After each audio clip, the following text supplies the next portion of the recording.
Hello everyone, welcome back to this channel. If it is your first time tuning in, this is Grapham Academy, and today we are going to learn, or I'm going to take you through medical ethics. Okay, so we are going to look at so many things under medical ethics and the person presenting and by the names that we can see displayed on the what on the slide. Yeah. So the outline of the study today, we are going to define relevant terms. We are going to look at the key concepts and principles in ethics. And then we are also going to look at the professional code of what? Code of conduct. So what are some of the terms that we need to know or define under quality assurance? Sorry about that. I'm just from having a lecture on quality assurance. That's why I'm talking about it. On medical ethics, what are some of the relevant terms that we need to define under medical ethics? One, the term ethics. Ethics denotes principles or are written or unwritten which are accepted in the profession as the basis for a proper behavior. Also refers to the moral principles that influence, control someone's behavior, okay? Or we can say is a science governed by principles of universal validity, so that what was good for one was also good or can also be good for all. Okay, whatever worked for somebody and it was good for that person should also be like good to everyone. So it is a principle that can be written or unwritten and should be accepted by a specific profession, and it has to define the behavior of that specific profession. So we find that different professions have different ethical principles and then maybe how they do their things. Okay, so another term that we may need to discuss about is what we call medical ethics. So medical ethics is a set of principles that attempt to guide medical professionals, our relationship with patients, clients, and these principles are based on moral values. Also equals to morals pertaining to medical practice. There are normal principles or rules governing medical practice. So those rules that govern the practice of medicine or medical practice are what we call medical ethics. How about situational ethics? We see that situational ethics asserts no set of ethical principles, no matter how carefully thought out or how well constructed, can provide the individual profession with guidance each time he or she is faced with a decision about his client or peers of the society. We see that the life events are not precisely repetitive in every detail, okay? So we find that every situation may be or may require a separate analysis of how we can handle it. So that becomes what we call situational ethics. And you find that not every time the situations are repeating. You find that the situations are always different, okay? How about professional ethics? We see that the profession interpretation of the will of the society for the conduct of members of that profession. So we see that people always expect personnel, health workers, to have a specific behavior, to portray specific values in them. So these are like professional ethics. It becomes the ethics or rules, guidelines that govern that specific profession. Okay, and then those principles to which society believes any individual claiming a professional status should subscribe. Yeah, so for example, health professionals should all subscribe to the principle of medical ethics. Okay, so everyone is expected to portray them. Yeah. So what about code of ethics or conduct? We see that the code is the society's core guidance on the conduct, practice, and professional performance expected of someone. The code of ethics sets out the principles that you must follow as a professional. Okay, so we also see that the principles of the code are intended to guide and support the work the person do or people do, and also the decisions that they make. So we see that that becomes our code of ethics or a code of conduct. You can call it code of ethics or a code of conduct. You can use the two words interchangeably. Yeah. So what about molarity? Not alone, leave alone the molarity of chemistry. Yeah, you might have heard it there. So we are looking at the moral, so the morality, like the morals of a specific profession, of a specific group of people. How do they, or how are they expected to act? Yeah, so is the effort to guide one's behavior by reason, that is to do what there are the best reasons for doing, when giving equal weight to the interest of each individual who will be affected by one's actions. So you're looking at that specific behavior that guides whatever you're going to do, and also considering the consequences of whatever you're going to do. How is it going to affect that specific group of people you're handling? How is it going to affect the, like, the morals of, how will it define you as a professional, as a healthcare provider? Yeah. About the term law, we see that is the system of rules that are created and enforced through social or governmental situations or institutions to regulate behavior. It regulates and ensures that individuals or a community adhere to the will of the state. It is punishable. What about values? The degree of importance of something or action with the aim of determining what actions are best to do, or what way is best to live, or to describe the significance of different actions. So values identify what should be judged good or evil in practice. And we see that there are abstract concepts of what is important and worthwhile. So we are continuing with our terms, and it brings us to rights. So we see that rights are legal, social, or ethical principles of freedom or entitlement, like people are entitled to do something. So we see that even our patients that we are handling, they have a right. And we have some of the examples of the rights of the patient, okay? So we see that we need to always, like, these patients are entitled to privacy. Whenever you're handling your patient, make sure that there is privacy, okay? Mostly when you are doing examination of your patient, always make sure that there is privacy. There is also information. A patient has a right to information. Give the patient information, what they are suffering from, which type of medication they are taking, how should they take it, what are the expected side effects as a result of taking that specific medicine. Justice. Every patient needs to be treated right, okay? Every patient requires equal, I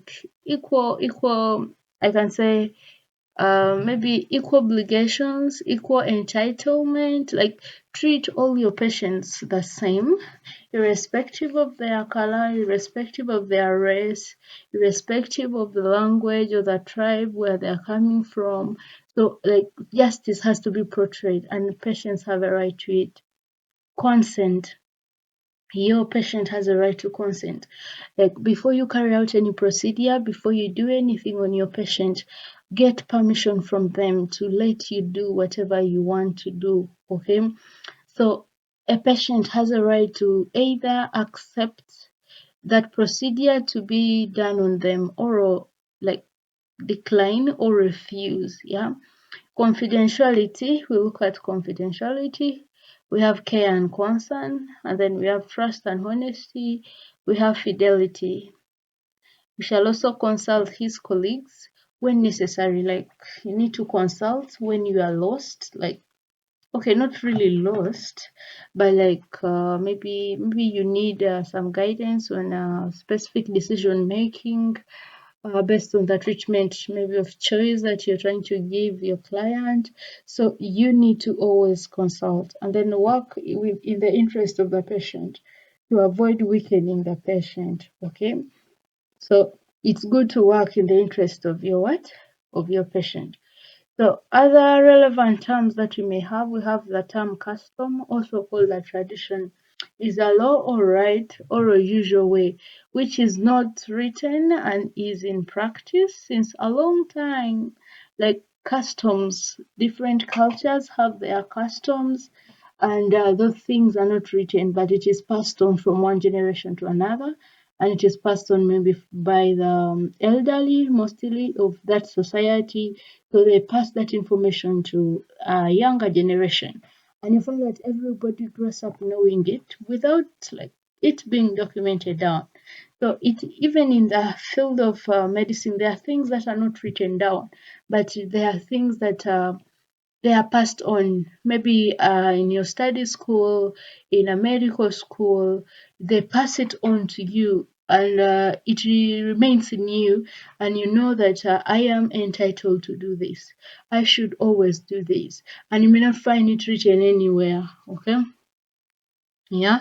So it is anything with which lots of the practitioners do and have done for a long time. Usually practitioners from the same country or from the same profession.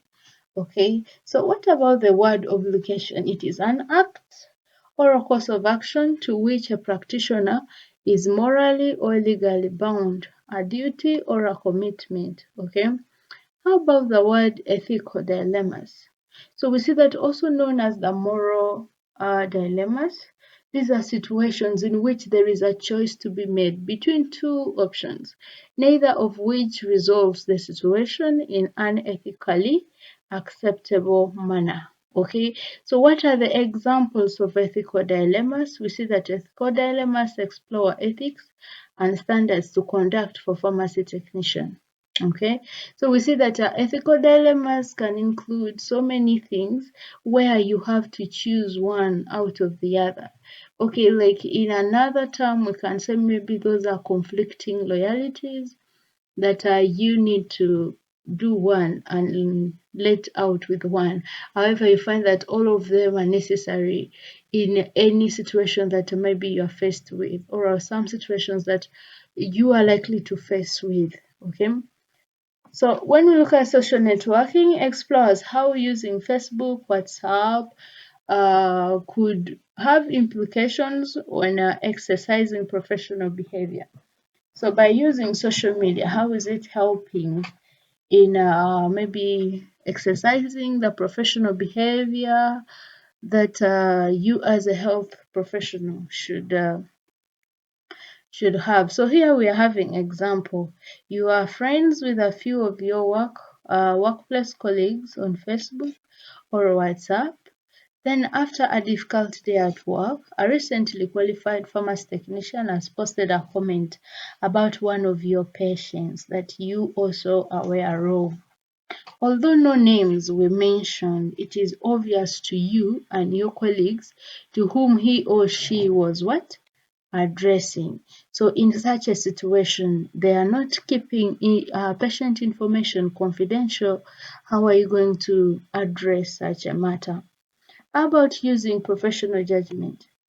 So we see that you're able to give or gives you an opportunity to consider your response to an irregular practice by a colleague. Okay, so like such a person, you have just started work with that person in your, this is another example, in your first week, you notice the pharmacist cutting the dates off some strips of the tablets. When you question the practice, he says he does it if he is using tablets close to the expiry date, so that your patients are not like uh, are not going to check the expiry date. And you know this practice is not right. What are you going to do about it? Okay. So these are ethical dilemmas. How about on data protection? Okay, so we looks at appropriateness of divulging information For example, a regular customer approaches you with a box of tablets she has found in her 15-year-old daughter's bedroom. She shows you the packet, which is labeled with the daughter's name, which is quite agitated and demands to know what they are and why her daughter is taking those medications. Remember, and patient information, like you need to protect it, okay? You need to keep it confidential. How are you going to disclose to this mother the name of this medication, what it is used for, because she has come asking for information and she needs or requires clarity about this condition, okay? How about when you look at the age effects? According to the law, a person who is underage is legally incompetent to give consent if such a person is recommended for treatment requiring informed consent. For example, a parent or a guardian is the one authorized to give that consent. So we have an example here where we are seeing that dilemma occurs when a 16-year-old girl consults the request for oral contraceptive pill without the parents, because according to our country here, we see that 18 years and above are the ones that are classified as adults, and they are the ones that by law are required to, like, we get consent from them directly, not from their parents or guardians. But below that, you find that, like, it is questionable, yeah. So when you look at this case, we see that this girl is 16 years old and she's requesting for oral contraceptives without her parents or guardian knowledge. If the request is not granted, this girl may come back at the age of 17 years pregnant and requesting for termination of pregnancy still without the parents and guardians knowledge. If the second request is also denied, the girl may turn up again 2 days later as an emergency with incomplete illegal abortion. So this is like a dilemma faced to you as a practitioner. So in such a case, what are you going to do? How are you going to handle the situation? What is the situation demanding for you to do? Like, according to your professional knowledge and information, how will you handle this client that has come to you? Okay, so those are some of the examples of ethical dilemmas that you may need to know. So that's all about it, and this is a new thing. This is like the different principles of ethics. So I would like us to maybe get some break from here. And then when we get back, we come to the different principles of ethics so that we are able to understand them and give them humble time for us to comprehend them. So thank you so much for listening. Thank you so much for listening to the different relevant terms that we use in ethics, and thanks. Have a nice day and keep tuned to Graphom Academy. Like, subscribe, and share content of this channel. I wish you all the best and keep safe.